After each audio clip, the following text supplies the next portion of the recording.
Oke, baik. Ya, kita mulai. Jadi, aljabar boolean itu apa? Di pada saat kita membahas himpunan, saya pernah sampaikan ada hukum, 11 hukum yang ada di himpunan dan hukum itu akan dipakai lagi di logika dan nanti dipakai lagi di aljabar boolean. Jadi, 11 hukum itu seperti komutatif, asosiatif, kemudian distributif, kemudian ada De Morgan dan lain-lain itu nanti juga akan kita gunakan di sini. Nah, apa itu aljabar boolean? Aljabar boolean itu sebetulnya sesuai dengan namanya. Aljabar itu adalah bagian dari matematika yang isinya adalah menjabarkan gitu ya. Nah, ini juga begitu. Nah, boolean itu adalah dua hal. Jadi aljabar boolean adalah aljabar yang berisi atas himpunan, misalnya himpunan B gitu dengan dua operator biner. Makanya disebut dia boolean, operator biner yaitu penjumlahan dan perkalian dan nanti juga hasilnya akan terdiri dari dua hal juga gitu. Nah, kemudian operator biner ini berlaku untuk setiap variabel A, B, C sebagai anggota dari himpunan B dan apa namanya pada operator biner ini dan setiap variabel yang ada di dalam atau setiap anggota dari himpunan B ini berlaku aksioma berikut. Kita coba lihat. Yang pertama closure. Closure itu tertutup. Kemudian identitas, kemudian komutatif, kemudian distributif dan komplement. Satu lagi adalah setidaknya ada sedikit paling tidak ada dua buah elemen yaitu A dan B sebagai anggota dari B, sebagai anggota himpunan B gitu ya. Sedemikian berlaku bahwa A dan B itu berbeda atau tidak sama. Nah, sekarang kita coba lihat. Oh, kemudian ada satu lagi hukum idempoten asosiatif. Sebetulnya lengkapnya 11 ya. Nanti kita akan coba lihat. Nah, aljabar boolean itu variabelnya tidak cuma satu, tapi kita akan mulai dari aljabar boolean dua nilai. Yang paling sederhana itu bentuknya seperti ini. Jadi ada dua operator, yaitu operator perkalian, kemudian ada operator penjumlahan. Sudah operasinya hanya dua, penjumlahan dan perkalian. Nah, sifatnya adalah bahwa di dalam aljabar bool itu nanti nilai juga cuma dua, 0 dan satu. Kalau di himpunan itu kosong dan penuh gitu ya. Jadi semesta pembicaraan sama himpunan kosong. Jadi dua hal yang bertentangan. Kemudian di logika itu ada true dan false. Kemudian di aljabar boolean ada 0 dan satu. Nah, nilai-nilai itu juga nanti akan berlaku di apa namanya operasinya, di operasi perkalian dan operasi penjumlahan. Kita coba lihat untuk operasi perkalian dari himpunan anggota himpunan A sama B gitu ya. Ini kalau masih ingat di logika kan kita juga punya kalau kita operasikan atau dan operasi dan itu kan kita lakukan terhadap dua variabel maka kita punya empat kemungkinan yaitu benar-benar, benar salah, salah benar dan salah-salah. Ini juga begitu. Kalau variabelnya dua maka kita punya empat baris di mana kombinasinya adalah 00, 01, 10 dan 11. Nah, 0 dikali 0 itu 0. 0 kali 1 itu 0. 1 kali 0, 0. 1 kali 1, 1. Seolah-olah sama kayak eh, operasi perkalian biasa ya. Oke. Tapi sebetulnya 0 itu kalau di eh, logika diterapkan pada logika maka nilai ini sama dengan nilai false S. Kemudian kalau satu itu true atau benar, gitu ya. Eh, salah atau salah dan salah maka salah. Salah dan benar salah. Benar dan salah juga salah. Benar dan benar juga benar. Artinya nilai kebenaran dari operasi dan itu hanya satu ketika kedua elemen itu benar. Ini juga begitu.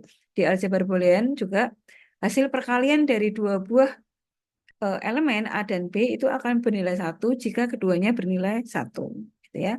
Nah, sebaliknya untuk operasi penjumlahan, maka kalau setidaknya salah satu saja bernilai satu, maka hasil penjumlahannya satu.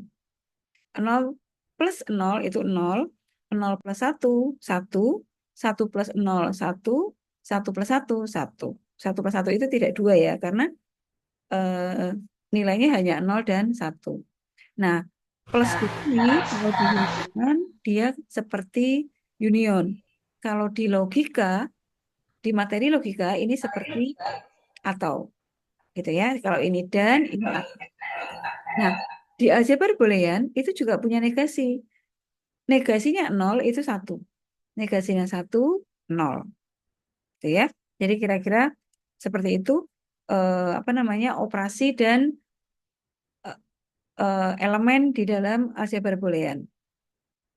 Nah, kemudian ada prinsip dualitas. Jadi karena ada dua hal di dalam boolean, maka di sini juga berlaku prinsip dualitas. Prinsip dualitas itu sebetulnya kita bisa memadankan atau mencari lawannya, tapi yang bernilai sama gitu. Jadi padanan dual ekspresi boolean itu bisa kita cari dengan dua cara. Pertama, menukar operasi plus itu dengan kali dan menukar eh, nilai satu dengan nol. Kita coba lihat ya. Kalau kita punya operasi A plus A, maka hasilnya A. Kalau kita ditanya dual dari ekspresi ini seperti apa, maka kita tinggal mengubah operasi plus ini dengan kali. Jadi A kali A itu hasilnya A. Ini dualnya ini. Jadi nilainya sama. A plus A sama dengan A itu padanannya gitu ya. Dualnya adalah A kali A sama dengan A. Nanti kalau kita sampai pada 11 sifat boolean, ini adalah sifat idempoten. Sama kayak di sifat logika, ada idempoten juga. Gitu ya. Kemudian A plus 1 itu sama dengan 1. Dualnya A kali, dualnya A tetap, kemudian plus ganti kali, 0 diganti, 1 diganti 0. Jadi A kali 0 itu 0. Kalau A plus 1 itu 1. Ini kalau dipadankan dengan himpunan, itu begini. Plus itu kan union ya. Jadi A, kita punya himpunan A, digabung atau union dengan 1. 1 itu semesta pembicaraan. Jadi A digabung dengan semesta, kan hasilnya semesta. Gitu ya. Tapi A diiris. Jadi kalau kali itu irisan. Jadi A diiris dengan himpunan kosong, maka hasilnya himpunan kosong. Gitu ya. Ini adalah prinsip atau hukum identitas. Kemudian satu lagi contohnya adalah hukum distributif nih. A kali B plus C itu sama dengan A kali B plus A kali C. Gitu ya. Nah, dualnya kita ganti, kita ubah tanda operasi titik atau kali kita ganti dengan plus, kemudian operasi plus kita ganti dengan kali. Sehingga ini kalau dijabarkan A plus B kali A plus C. Gitu ya. Ini dualitas.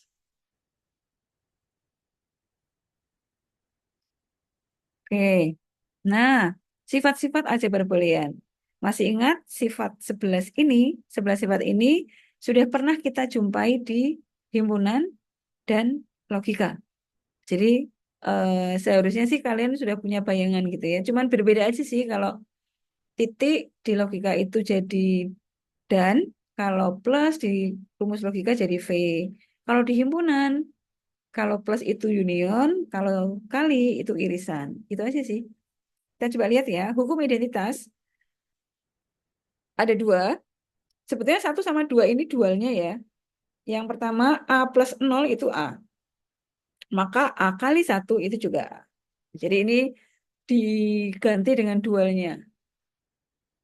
Maka hasilnya di sini sama. Itu hukum identitas. Hukum idempoten, kalau kita punya Izin satu, Bu, ya silakan. artinya kalau dualitas itu Hmm? uh, prosesnya beda tapi outputnya sama gitu. Oh, oh, nilainya sama. Nilai kebenarannya itu sama. Oh, Jadi intinya kita fokusnya pada hasilnya Bu ya. betul, pokoknya pada hasilnya. Nilai kebenarannya itu kalau dimasukkan sama. Jadi dengan mengganti operasi plus dengan kali, kemudian mengganti angka 0 dengan 1 gitu ya. Nanti hasilnya akan sama. Kita lanjutkan hukum nomor 2, hukum idempoten. Hukum idempoten itu kalau ada satu variabel yang muncul dua kali dengan satu operasi, gitu ya. A kali A hasilnya A. A plus A juga A. Itu idempoten. Kalau di himpunan kan A, irisan A union A ya A, gitu ya. Oke. Hukum ketiga, komplement. Komplement itu lawannya. Jadi, kalau kita punya A, himpunan A, ditambah dengan komplemennya, A plus A komplement, ini plus nih, maka hasilnya 1. Tapi kalau dikali, hasilnya 0. Jadi A kali lawannya 0. Gitu ya. Jadi misalnya nih A-nya nilainya 1, 1 tambah 0 itu 1. Tapi kalau 1 kali 0 itu 0. Gitu ya. Hukum yang keempat adalah hukum dominasi. Mendominasi itu kalau kita punya A, kemudian dikali dengan 0, maka 0 itu mendominasi. Hasilnya 0. Tapi kalau A itu ditambah 1, maka hasilnya 1. Ya. Ini dualnya nih. 0, dualnya 1. Kali dualnya plus. Hasilnya tetap. Gitu ya. Jadi sama yang mendominasi ini. Kemudian hukum involusi, komplemennya komplemen itu kembali ke A. Ya. Kemudian hukum penyerapan itu kalau saya mungkin ke sini dulu nih, hukum distributif. Hukum distributif itu kalau kita punya 3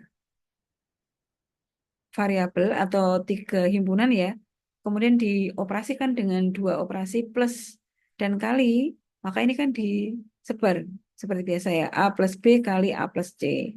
Ini juga sama yang tadinya tandanya di dalam kurung, jadi di luar kurung. Gitu ya. Nah, tapi dengan 2 operasi seperti ini, tapi himpunannya cuma 2, A sama B. Ini sama ya, cuma saya salah nulis ini. A ini sama. Jadi A ada 2, kemudian B-nya 1. Tapi operasinya ada plus dan kali. Maka yang muncul 2 kali akan menyerap yang muncul sekali. Jadi hasilnya A. Ini juga begitu. A kali A plus B, A-nya muncul 2 kali. B-nya sekali. Dan operasinya kok beda gitu ya. Maka ini disebut dengan hukum penyerapan atau absorpsi. Artinya yang sedikit akan diserap yang besar. Nah, hukum yang ketujuh ada komutatif, dibolak-balik sama, baik itu di operasi penjumlahan maupun perkalian. Jadi A plus B itu sama dengan B plus A. Demikian juga A kali B itu sama dengan B kali A. Kemudian nomor 8 ada hukum asosiatif. Kalau ini melibatkan 3 himpunan, tapi operasinya sama. Maka ini artinya komutatif. Artinya kita boleh yang mana dulu yang dihitung. Jadi boleh pindah kurung. Misalnya ini A sendiri, kemudian ada B dan C dihitung duluan. Hasilnya akan sama kalau A dan B kita hitung dulu, baru dijumlah C. Berlaku juga untuk perkalian, asal operasinya sama ya. Kalau operasinya berbeda, maka harus diterapkan hukum distributif. Tapi kalau operasinya sama, sama-sama jumlah atau sama-sama kali, maka kita berlakukan hukum asosiatif, yaitu hanya memindah kurung aja. Hukum yang ke-10 adalah De Morgan. Hukum De Morgan itu kalau kita punya penjumlahan A dan B, lalu dicari komplemennya, itu hasilnya sama dengan A komplemen, lalu plus ini juga dicari komplemennya, jadi A komplemen plus jadi kali, lalu ini B komplemen. Artinya setiap literal, ini namanya literal ya, kalau di dalam aljabar boolean itu ada variabel, ada operasi, itu disebut literal. Setiap literal ini akan dikomplementkan, gitu. A komplemen kali B komplemen. Kalau di sini A kali B komplemen juga sama, A komplemen plus B komplemen. Gitu ya, itu hukum De Morgan. Kemudian hukum yang terakhir adalah hukum 01. Komplemennya 0 itu 1, komplemennya 1 itu 0. Gitu ya. Saya kira ini kita mencoba merefresh kembali 11 hukum yang sudah pernah kita lihat sebelumnya. Gitu. Jadi mudah-mudahan nanti makin lama makin ingat. Baik, ada pertanyaan sampai di sini? Bu, izin bertanya, Bu. Oke, silakan Mas Ulil. Yang nomor Apa? yang nomor asosiatif itu berarti itu ya, Bu. Pindah kurung Kon aja. yang asosiatif tadi gimana, Bu? Oke, Kurang nomor kurang 8. paham yang Ini ya. nomor 8, nomor 8. Jadi kalau kita punya 3 himpunan nih, A, B, C. Terus operasinya ada 2 operasi, tapi sama, plus gitu ya.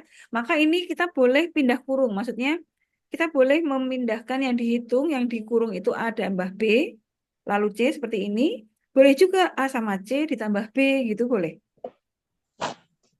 Jadi pindah kurung. Bolak-balik, yang mana duluan yang mau dihitung, itu boleh. Kan matematika itu tanda kurung itu artinya dia diutamakan gitu ya, dihitung dulu. Itu posisi paling tinggi kan kalau di operasi matematis itu kan kurung nih. Dia akan dioperasikan lebih dulu. Nah, kalau operasi di sini sama-sama plus, berarti tinggal dikurung-kurung aja yang mana yang mau dihitung duluan. Kalau ini kan berarti B plus C nih. Hasilnya dikali ditambahkan A. Hasilnya akan sama kalau kita hitung dulu A dengan B seperti ini, lalu hasilnya ditambahkan C, gitu. Itu hukum asosiatif. Kalau komutatif, dibolak-balik, mau yang B depan atau A depan, jadi itu hukum komutatif nilainya sama. Misalnya, 2 tambah 5 dengan 5 tambah 2 itu kan sama. Ini juga begitu. 2 tambah 1 tambah 5. Itu kan boleh 1 tambah 5 dulu 6, nanti ditambah 2. Atau 2 tambah 1 dulu, 3, baru ditambah 5. Hasilnya sama-sama 8. Gitu. Gitu, Mas? Siap, Bu. Terima kasih. Oke, sama-sama. Lanjut ya. Nah, sekarang kalau ada aljabar boolean, karena aljabar itu kan menjabarkan ya, jadi ada fungsi boolean. Fungsi boolean itu apa? Fungsi boolean atau fungsi biner. Jadi kenapa disebut boolean? Boolean itu kan hasilnya ya tidak gitu ya, jadi dua hal. Maka dia bisa juga disebut fungsi biner. Nah, fungsi biner itu adalah ekspresi yang dibentuk dari yang pertama variabel biner. Jadi ada variabelnya kayak A, B, C, itu variabel biner. Kenapa disebut biner? Karena setiap variabelnya itu bernilai 2. Kalau nggak 0, ya 1. Udah nilainya cuma 2 aja gitu. Makanya dia disebut variabel biner. Tidak mungkin nilainya 3, 4 kayak kayak di kalkulus gitu ya. Enggak. Jadi nilainya tuh kalau nggak 0 ya 1. Gitu. Kalau nggak benar ya salah gitu aja. Jadi fungsi biner itu dibentuk oleh variabel. Yang kedua, dibentuk oleh operatornya, yaitu plus dan kali. Ya, jadi tidak ada operator lain, tidak ada main, tidak ada bagi, tidak ada pangkat. Jadi cuman plus dan kali. Sama satu lagi, komplement. Udah, jadi isinya tuh fungsi boolean itu variabelnya, di mana variabelnya itu nilainya cuma 2, 0 atau 1. Terus ada operatornya, plus dan kali, sama satu lagi komplement lawannya gitu ya. Jadi tiga tiga hal ini yang membentuk fungsi biner. Dan tentu saja satu lagi tanda kurung. Tanda kurung itu untuk eh, mengutamakan mengutamakan himpunan gitu ya. Nanti ada bagian yang ini harus pertama dihitung, maka perlu kita kurung. Kalau nggak ada kurungnya, berarti posisinya sama semua. Dia dianggap eh, apa namanya, yang mana duluan mau dihitung sama aja. Tapi kalau ada tanda kurung, maka dia harus dihitung duluan. Gitu ya. Kemudian sama dengan. Nah, seperti yang tadi sudah saya singgung sekali di depan bahwa setiap elemen di dalam fungsi atau aljabar boolean itu disebut dengan literal. Jadi baik itu variabelnya, operatornya, eh, tanda apostrofnya atau tanda komplemennya, kemudian tanda kurungnya, kemudian sama dengan itu disebut literal. Gitu ya. Oke, kita coba lihat contohnya. Contoh fungsi boolean itu kayak apa sih? Seperti ini. X. Karena fungsi ini variabelnya hanya X. Jadi fx sama dengan X. Fx sama dengan X aksen. Itu juga fungsi boolean. Kita coba kalau variabelnya 2, X dan Y gitu ya. Maka contohnya adalah X aksen Y, X Y aksen plus Y aksen. Jadi ini eh, literal-literal di dalam fungsi boolean. Tadi yang disebut termasuk komplemennya gitu ya. Kalau Y itu berarti komplemennya Y aksen. X komplemennya X aksen. Gitu. Jadi isinya adalah variabel X dan Y. Kita coba lihat lagi contohnya yang ketiga. Nah, ini juga contoh fungsi boolean. Apakah isinya harus selalu ini perkalian, perkalian, perkalian, terus ketiga suku ini digabungkan dengan plus? Tidak selalu begitu, karena ada juga fungsi boolean berbentuk seperti ini. Jadi sukunya itu penjumlahan, terus nanti ini dikalikan suku-suku yang lain. Jadi bentuknya seperti ini misalnya. Ini ya, misalnya saya punya eh,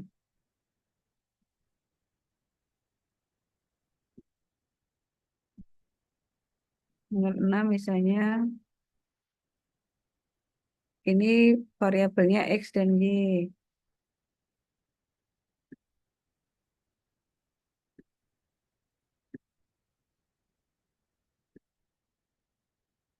Ini X, lalu plus Y aksen, misalnya gitu ya. Kemudian kurung, lalu buka di sini, X aksen plus Y. Nah, jadi bedanya kalau yang nomor 2 itu setiap sukunya adalah perkalian dua buah variabel, ini kali, ini kali, ini kali gitu ya, lalu plus. Tapi bisa juga kita punya setiap sukunya itu penjumlahan, penjumlahan, nanti ada penjumlahan lagi, terus dikali gitu. Nanti kita akan tahu bahwa ini bentuk SOP, ini bentuk POS. Tapi ini eh, saya baru memperlihatkan contoh fungsi boolean itu seperti ini gitu ya. Bahwa di dalamnya ada variabel variabel boolean di mana di sini adalah x, y, kemudian ada komplement, kemudian ada operator plus dan kali. Gitu ya. Oke. Kita lihat dulu ya. Nah, contohnya selain disajikan dalam bentuk seperti tadi, fungsi boolean itu juga bisa disajikan dalam bentuk tabel kebenaran. Contoh ya, misalnya kita punya fungsi boolean yang 3 variabel isinya, jadi variabelnya ada 3, X, Y, Z. Terus kita punya fungsinya begini aja nih, X, Y aksen, Z. Terus kita diminta untuk menyatakan fungsi ini dalam tabel kebenaran. Bentuknya seperti apa? Seperti ini. Kalau kita punya 3 variabel, maka jumlah barisnya ada 2 pangkat 3. Jadi ada 8 baris. Lalu setiap variabelnya ini kita buat X, Y, Z gitu ya. Kemudian X-nya berarti kita bagi 2 dari 8 itu berarti 4, 0, 4, 1 gitu ya. Nanti setiap 4 baris ini dibagi 2 lagi. 2, 0, 2, 1, 2, 0, 2, 1. Nanti separuh lagi, separuhnya 2, 0, 1, 0, 1, 0, 1 gitu ya. Jadi setiap baris itu akan berupa kombinasi-kombinasi yang berbeda antara baris satu dengan yang lainnya. Nah, kalau kita sudah membuat tabel seperti ini, baru di sini kita beri nilai kebenarannya. Ini kan kali nih, ya. Jadi kalau 0, 0, 0 itu berarti nilainya adalah 0. Kemudian, sorry. Iya, betul.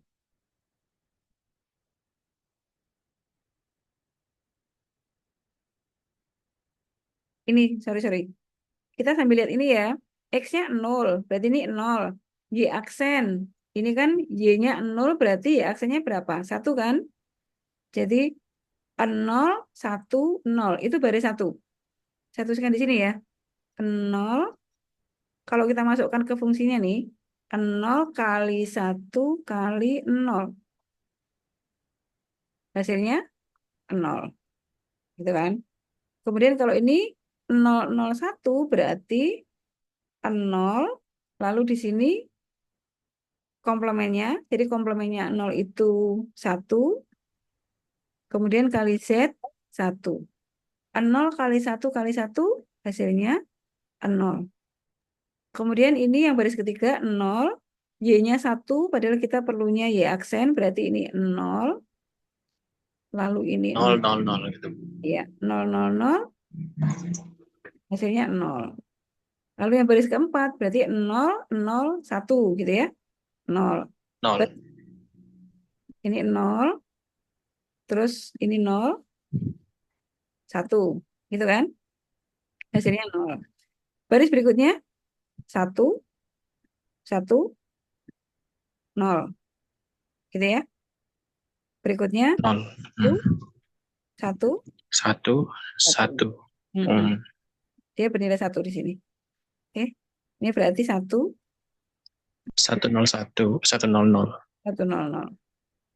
Hasilnya 0. Yang ini berarti 1, 101. gitu ya.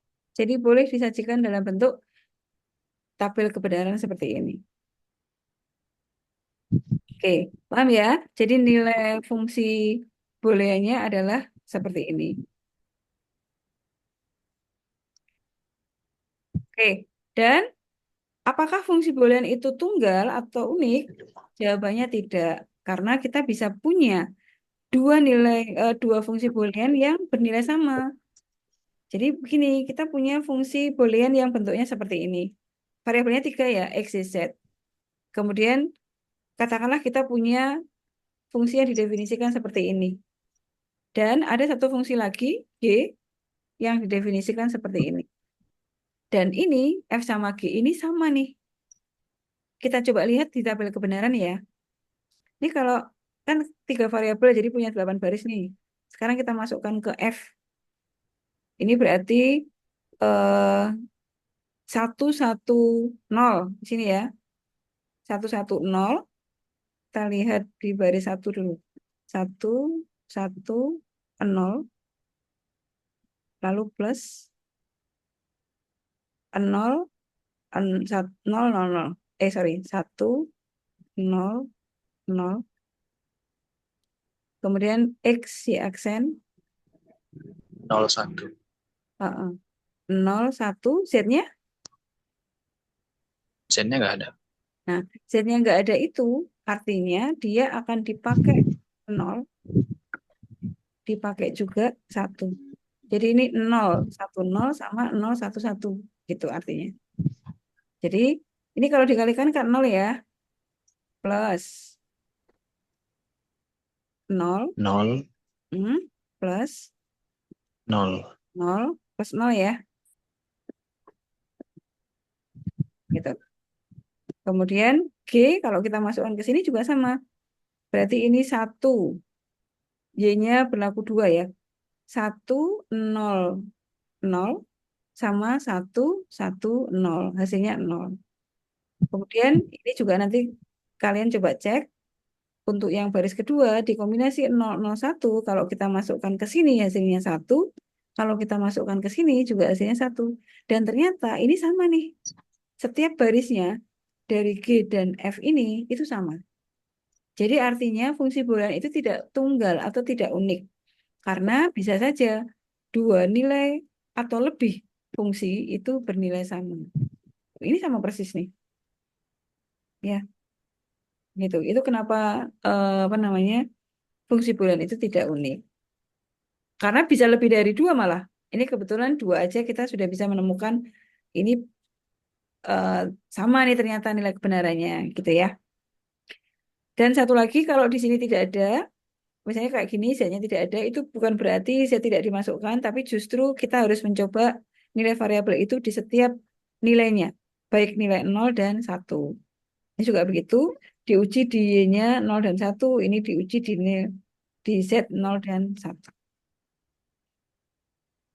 Jadi, Berarti kalau misalnya tidak terdefinisi kayak gitu, dipakai nilainya dua-dua gitu, Bu. Antara mm-mm, 0 dan 1 gitu ya. ya, betul. Jadi harus dimasukkan di 2 nilai.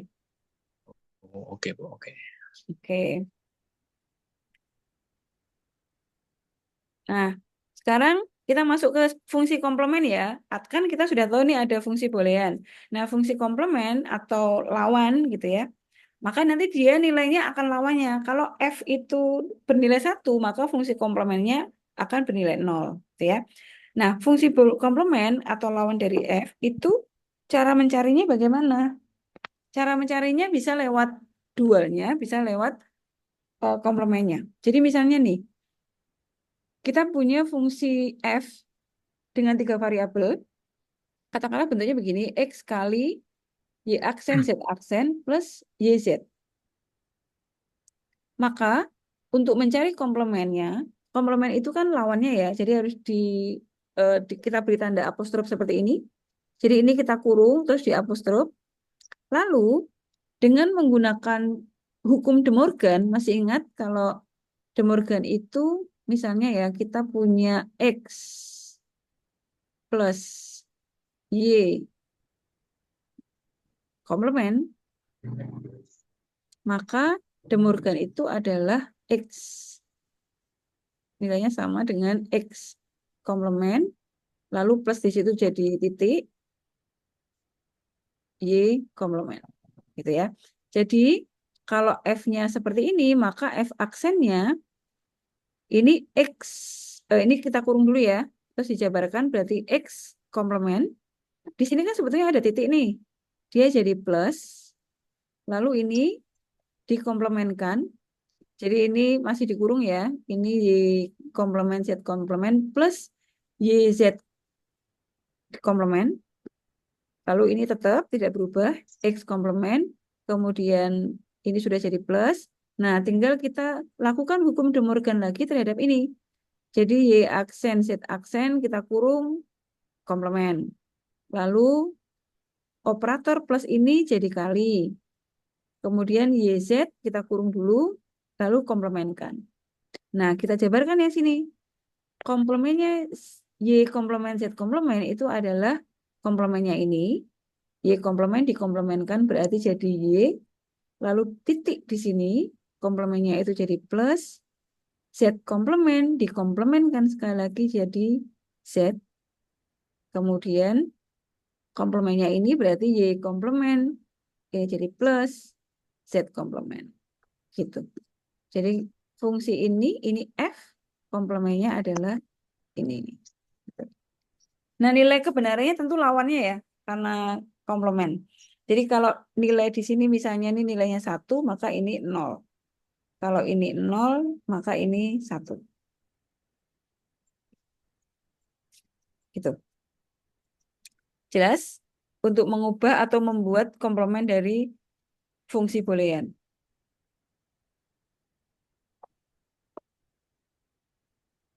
Oke. Sampai di sini ada yang ditanyakan? Lanjut ya. Nah, sekarang kita coba lanjutkan dengan bentuk kanonik. Apa itu bentuk kanonik? Jadi, bentuk kanonik itu adalah fungsi boolean yang dinyatakan sebagai jumlah dari hasil kali dan hasil kali dari jumlah. Jadi di awal tadi kan kita sudah melihat contoh ya, ada contoh dari fungsi boolean. Oh, ternyata fungsi boolean itu bisa berbentuk penjumlahan dari beberapa suku-suku yang dikalikan atau perkalian dari beberapa suku yang di dalam tiap sukunya itu hasil penjumlahan. Gitu ya. Nah, bentuk kanonik juga sama begitu. Cuma bedanya adalah setiap sukunya itu literalnya lengkap. setiap sukunya variabelnya lengkap. Contohnya begini. eh nah, ini bukan kanonik nih. Karena ini ada 2 suku, tapi ini isinya cuma X. Padahal kalau kanonik, kalau fungsi itu didefinisikan sebagai fungsi yang variabelnya 3, maka setiap sukunya ya harus isinya 3 X, Y, Z. Apakah itu X aksen YZ misalnya, atau X, YZ aksen gitu. Kita coba lihat di depan sini.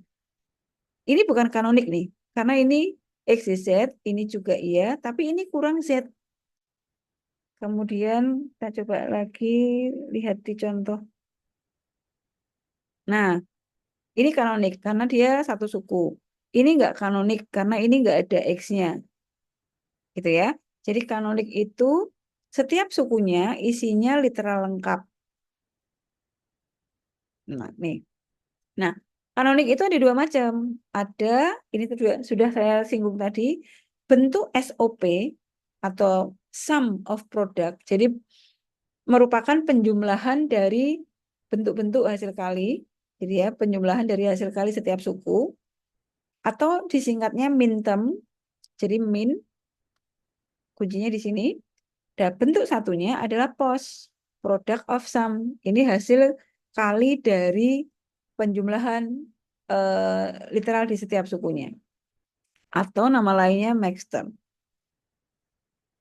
Jadi ada 2 macam, POS sama max term. Kalau POS itu berarti setiap sukunya eh,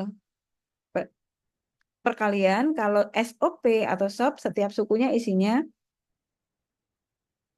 POS itu yang penjumlahan, kalau SOP atau SOP itu yang setiap sukunya perkalian.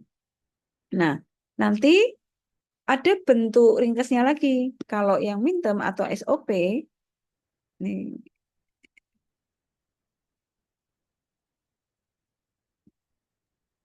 SOP kan suku-sukunya adalah hasil perkalian ya. X aksen, Y aksen, atau X aksen Y, atau XY aksen, atau XY. Nah, ini kita kalau 2 suku, 2 variabel berarti kita buat 4 baris seperti ini. Nilainya 0011 atau 0101 gitu ya. Jadi kalau 2 variabel berarti kita punya 4 baris, lalu 4 itu dibagi 2, 0011, nanti setiap barisnya dibagi 2 lagi, jadi kayak gini.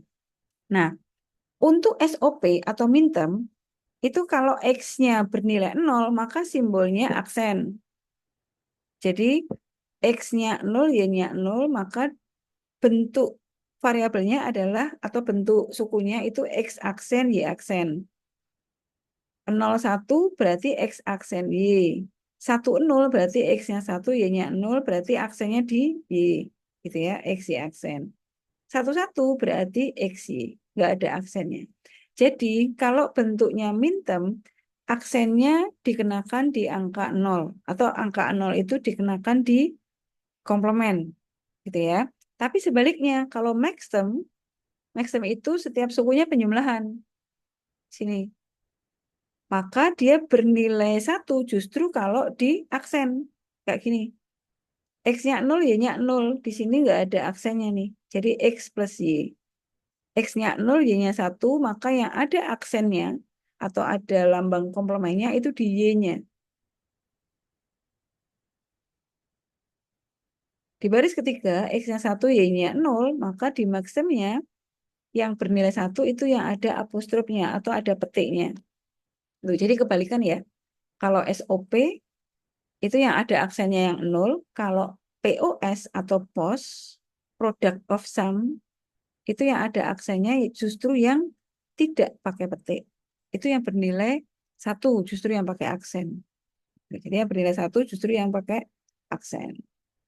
Nah, karena ini min berarti kecil huruf M-nya simbolnya. Karena ini max berarti simbolnya M besar. Tinggal diurutkan M0, 1, 2, 3. Ini juga 0, 1, 2, 3. Tapi nanti sebetulnya ini ada artinya. Tapi untuk sementara kita hafalkan dulu. Kalau SOP itu M-nya kecil, kalau POS M-nya besar. Nah, 00 itu 0, ini 1, 2, 3. Gitu ya. Sebetulnya ini nanti jadi nilai biner juga, tapi saya akan terangkan nanti supaya tidak terlalu banyak hafalan. Oke, lanjut ya. Kalau 3 variabel ya sama. Berarti nanti di SOP-nya, SOP itu kan setiap sukunya hasil perkalian ya. Maka nih sama.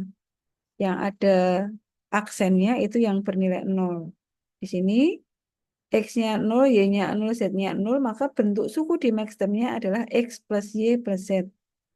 Kalau bentuk suku di minterm-nya, karena nilai X, Y, Z-nya 0, maka ini X aksen, Y aksen, Z aksen. Jadi kayak kebalikan gitu ya. Ini sama ini. Oke, sampai di sini ada yang ditanyakan? Ya. Nah, saya lanjutkan dengan angka ini. Angka 0, 1, 2, 3 selain menghafal, sebetulnya ini sama dengan nilai biner. Jadi kalau di biner itu kan ini kan dari kiri ke dari kanan ke kiri kan. 2 pangkat 0, ini 2 pangkat 1, terus ini 2 pangkat 2. Atau kalau pakai angka kan ini 1, 2, 4 gitu ya. Nah, coba lihat. Ini kan 1, 1, 1. Berarti 4 tambah 2 tambah 1. 7. Nih. Ini juga begitu. 1, 1, 0 itu berarti 4 tambah 2. 6. 1, 0, 1 berarti ini 4 tambah 1. 5. 1, 0, 0 berarti satunya di sini. Itu 4. 0, 1, 1 berarti ini 4-nya 0 kali 0. 2-nya kali 1. 1-nya kali 1. Jadi 2 tambah 1, 3. 0, 4-nya kali 0, satunya, 2-nya kali 1, satunya kali 0. Jadi ini 2. Tuh. 0, 0, 1 itu 1. 0, 0, 0 itu 0. Ya. Kalau penamaan ini sih sama. 0 sampai 7. Kalau 16 ya berarti 0 sampai, kalau 4 variabel berarti kita punya 16 baris. Berarti penomorannya 0, 1, 2, 3, 4 sampai 6, sampai 15. Gitu ya. Nanti kita coba di latihan soalnya. Oke, saya lanjut dulu. Nah, misalnya begini. Nyatakan fungsi berikut dalam bentuk kanonik SOP, berarti min term. Nah, sekarang kita coba. Nah, kalau min term, itu berarti kita ambil yang bernilai 1. Ini. Ini ada 3 variabel kan? F. Saya, bentar.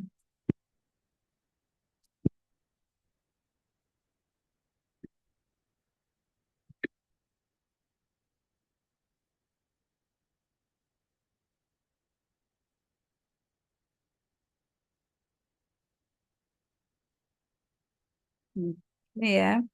Ini berarti kalau disajikan dalam bentuk kanonik SOP, itu begini. Ini fungsi F, variabelnya 3. X, Y, Z. Sama dengan, sorry, kayaknya huruf kecil aja.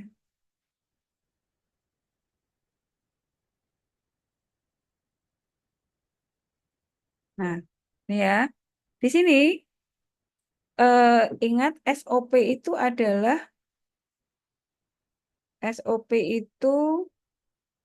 sum of product. Jadi setiap sukunya itu harus merupakan perkalian. Nah, ambil yang bernilai 1. Di sini X-nya 0, Y-nya 0, Z-nya 1. X-nya 0 berarti X aksen. Kemudian, atau saya tulis begini dulu ya. Ambil yang nilai 1 itu 0, 0, 1 plus 1, 0, 0 plus 1, 1, 1. Nah, tinggal kita ganti X-nya 0 berarti X aksen, Y aksen, Z plus X, Y aksen, Z aksen plus X, Y, Z. Gitu. Jadi ini adalah sum of product. Sum itu penjumlahan dari produk, yaitu perkalian di setiap sukunya. Masing-masing suku kan isinya perkalian. Gitu ya. Oke. Jadi kalau SOP kita ambil yang bernilai 1. Gitu. Jadi ini X aksen, Y aksen, Z. Kemudian baris kedua, baris kelima ya. X, Y aksen, Z aksen itu ini. Lalu baris terakhir. Satu, satu, satu berarti X, Y, Z. Gitu.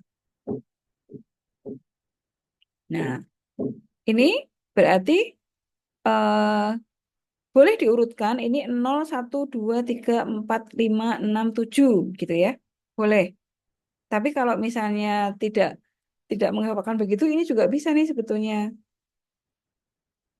Ini 001 itu berarti biner, bilangan binernya itu kan kalau 001 berarti 1. Jadi ini karena ini SOP kita pakai M kecil 1 plus yang ini 100. Ini berarti 421. 21-nya kan 0 ya, berarti 4. Ini berarti M4. Lalu plus 111 itu berarti 7, 421 gitu. Kalau mau diurutkan di sini ya 0, 1, 2, 3, 4, 5, 6, 7. Oh, 1, 4, 7. Gitu boleh. Atau kalau saya sih lebih suka menghitung biner dari sini. Ini 4, 2, 1. Berarti 1. Ini 4, 2, 1. Berarti 4. 4, 2, 1. Masing-masing ada nilainya. Berarti 4 tambah 2 tambah 1. 7. Gitu ya. Nih. Atau boleh juga dituliskan dalam bentuk seperti ini. Kalau SOP itu simbolnya sigma. Lalu ambil indeksnya aja 147. Ini 147. Ada pertanyaan? Kita lihat lagi ya. Nah, coba sekarang dalam bentuk pos. Kalau pos berarti ambil yang 0. Sini ya. Ini masih tabel yang sama. Jadi kalau bentuk product of sum itu berarti kita ambil yang eh, bernilai 0. Ini kalau pakai angka begini. Nih, baris 1 berarti 0 plus 0 plus 0. Modelnya begini. Nanti kali ambil yang 0 lagi baris 3. 0, 1, 0. 0 plus 1 plus 0. Lalu yang nilainya 0 lagi baris 4. Baris 4 itu 0, 1, 1. 0 ini. Lalu baris 6. 1, 0, 1. Ini ya. Satu lagi baris 7. 1, 1, 0. Jadi 1 plus 0 plus 0.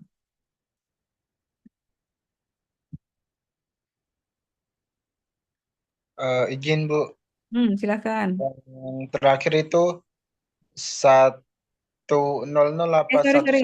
satu nol? 110, iya, terima kasih.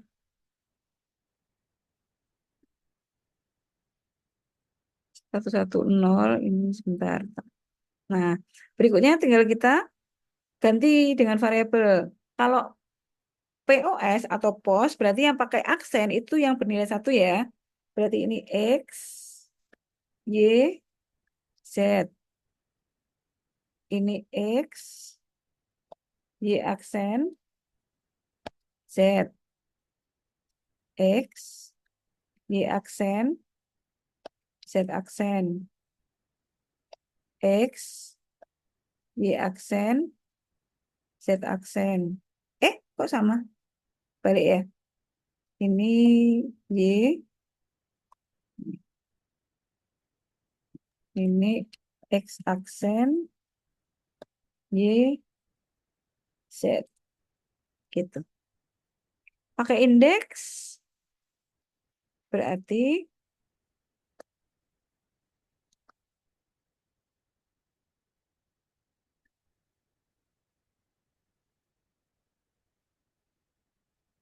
eh,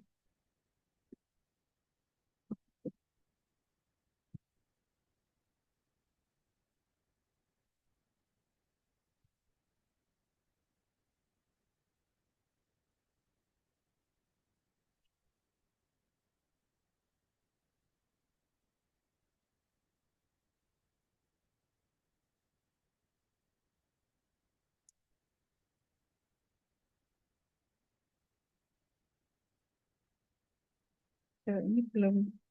Oh iya, bentar saya pinggirkan dulu. Oke, kalau ini berarti 000 itu berarti 0 ya. Kalau kita apa namanya ganti dengan nilai binarnya, ini berarti M besar 0 kali 010. Berarti berapa?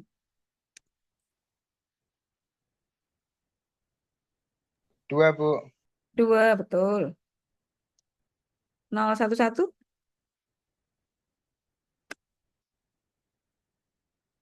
Siap, 3, Bu. Oke. 011 3 ya, benar ya. 4-nya 0. Berikutnya 101 5, Bu. 5, betul. 110. Siap, 6. Oke, terima kasih. Ya. Dan ini pasti nggak ada, kalau yang ada di sini pasti nggak ada di sini. Yang di SOP itu 147, maka yang di posnya sisanya 0, 2, 3, 5, 6 gitu ya.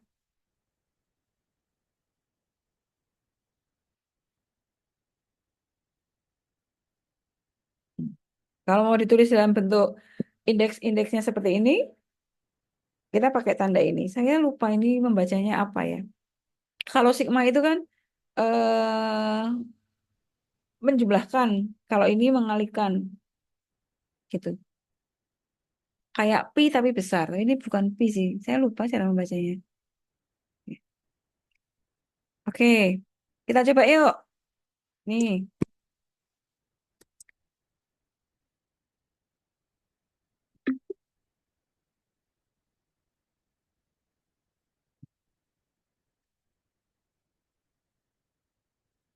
kita coba nomor 1 ya.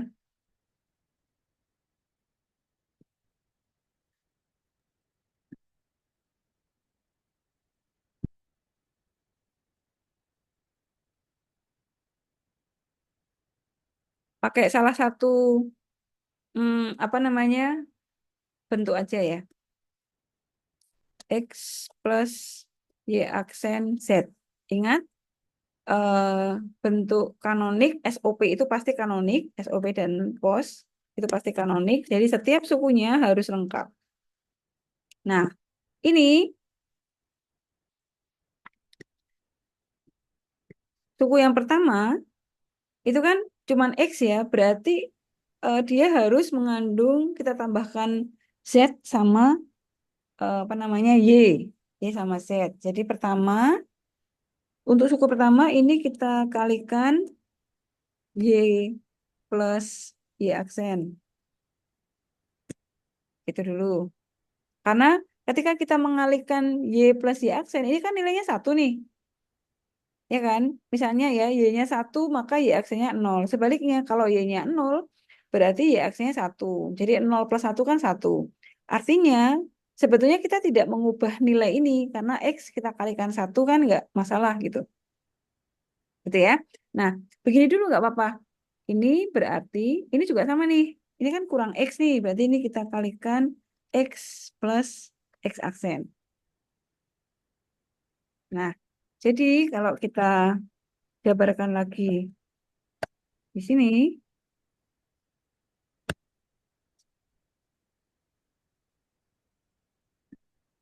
ini tuh, nah gitu ya. Ini kita jabarkan. X kali Y, XY plus X Y aksen. Gitu kan ya. Ini juga sama. X Y aksen Z, X Y aksen Z plus X aksen Y aksen Z. Ya. Ini kurang Z. Yang ini sudah lengkap. Jadi sekarang berikutnya, ini kita kalikan Z plus Z aksen. Juga sama. Z plus Z aksen.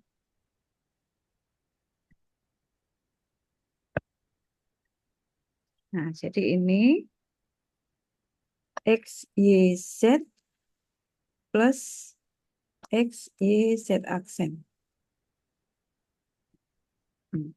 Eh, ya, ini juga sama. X, Y aksen Z plus X, Y aksen, Z aksen. Nah, kemudian kita lihat kalau yang kembar tulis salah satu aja. Nah, ini akan lebih gampang kalau kita tulis dalam bentuk indeks. Jadi ini sekarang kita coba pakai indeks atau pakai gini ya, sigma. Biar nulisnya sekali aja. Nih,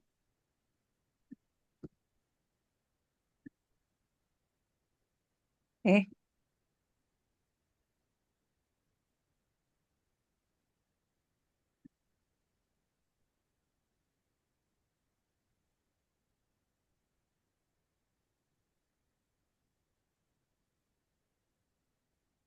nah, X, Y, Z. Itu nilainya berapa?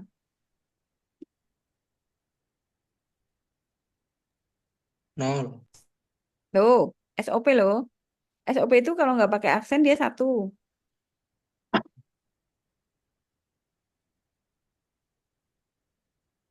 Berarti berapa nih? 1, 1, 1. 3, Bu. Oh, bukan. 7. 7, 7. Ya, 7. 7 ya. Koma. X, Y, Z aksen. Nih, 6, Bu. 6 betul. X, Y aksen Z. 101. 5, Bu. Oke, betul. 100. Siap, 4. Oke. 101. 6, Bu. Bukan. 5, 5. 5. Oke. 001. Siap, 1. 1. Nah, kalau kembar, tulis salah satu aja. Ini kan ada yang kembar ya, 5. Ditulis salah satu. Nah, gini.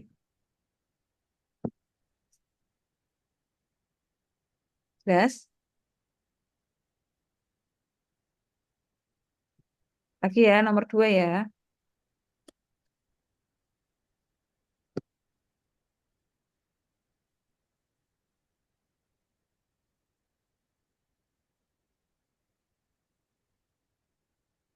XY plus X aksen Z.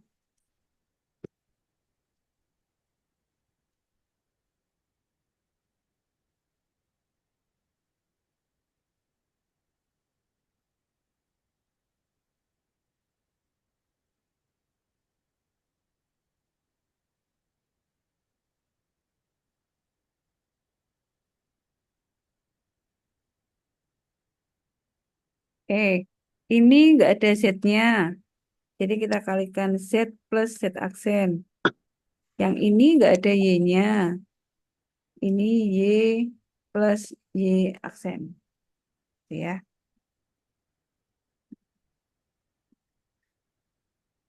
Kemudian kita jabarkan.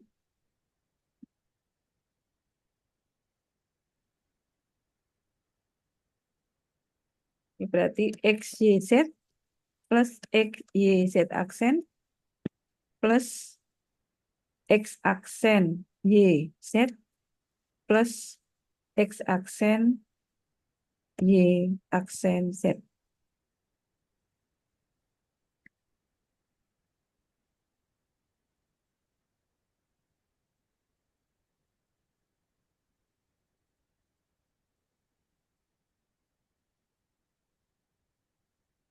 Yuk, berapa nih? X, Y, Z.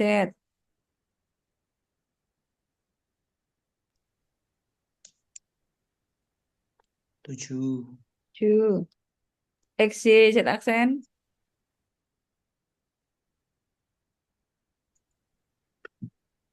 6, 6. Aksen YZ, 5, bukan. 3. 3 ya. Karena X-nya itu kan posisi 4 dia. Tapi pengalinya 0.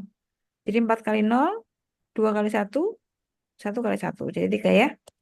Yang terakhir 001. Berapa? 1. 1. Gitu.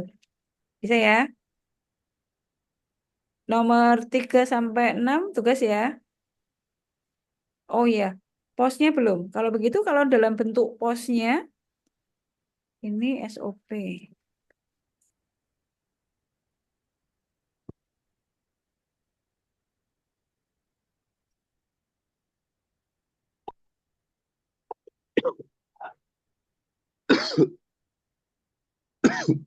Bentuk posnya,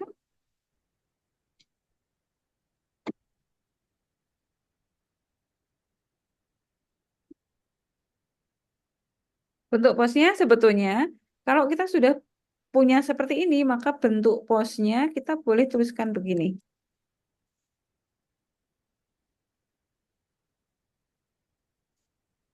Ini pakai tandanya bukan sigma lagi, tapi yang, nah yang ini ya, ini tinggal diambil aja. Angkanya yang nggak ada itu 0, 0, kemudian 2, 3. Gitu. Nah, ini kalau mau diubah ke dalam bentuk variabel, berarti kita tinggal begini.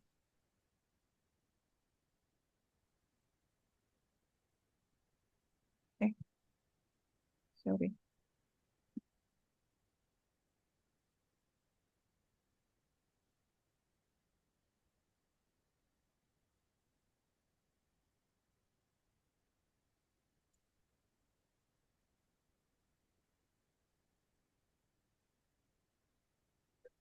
Ini kalau mau pakai variabel berarti 0 itu berarti X plus Y plus Z. Gitu ya.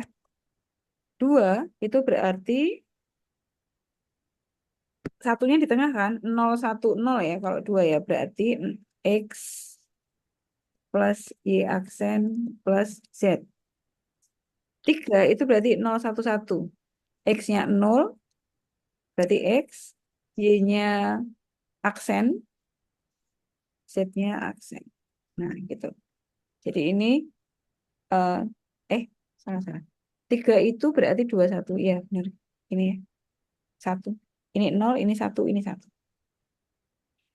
Gitu. Jadi akan lebih mudah kalau kita lewat ini, baru diterjemahkan dalam bentuk fungsi begini. Oke, ini juga begitu. Bentuk posnya adalah 0, 2, 4, 5. Gitu ya. Nah, sekarang kalau kita tuliskan dalam variabel berarti, yuk bantu saya. Nanti ada 4 begini. 0 itu berarti X-nya 0, Y-nya 0, Z-nya 0. Nah, di SOP kalau 0 kan justru nggak pakai apa namanya, nggak pakai aksen ya. Jadi X plus Y plus Z. Sini yuk, 2. 2 itu berarti 0, 1, 0. Berarti X-nya X, Y-nya aksen, nah, Z-nya gini ya. Kalau 4 itu berarti 1, 0, 0. Berarti X aksen Aksen mm, plus Y plus Z. Z. Biasa ya. Kalau 5,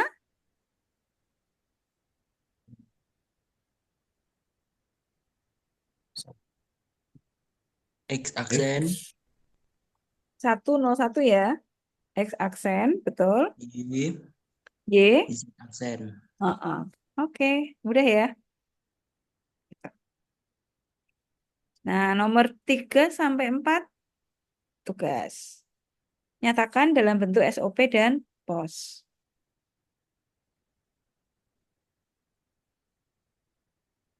Oke, masih ada waktu 10 menit. Saya lanjutkan dulu sebentar. Nah, bagaimana mengkonversi bentuk kanonik itu? Jadi sebenarnya tadi sudah kita coba sih. Misalkan F itu fungsi boolean dalam bentuk SOP, terus nanti, sebentar.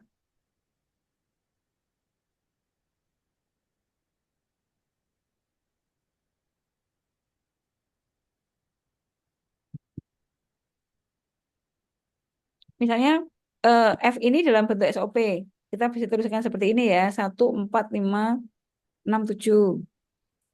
Kemudian bentuk posnya berarti kebalikannya dari ini yang nggak ada di sini. 0, 2, 3. Gitu. Jadi seperti tadi kita sudah apa namanya mempelajari ya, sudah menggunakan pada saat kita mengerjakan tugas yang tadi itu kita sudah mengerjakan konversinya sebetulnya. Jadi dari SOP kalau mau dibentuk dalam POS kita tinggal lihat angkanya aja. Oh ini yang nggak ada 0, 2, 3 lalu diubah menjadi bentuk seperti ini. Di aksen gitu ya. Bentuk POS-nya.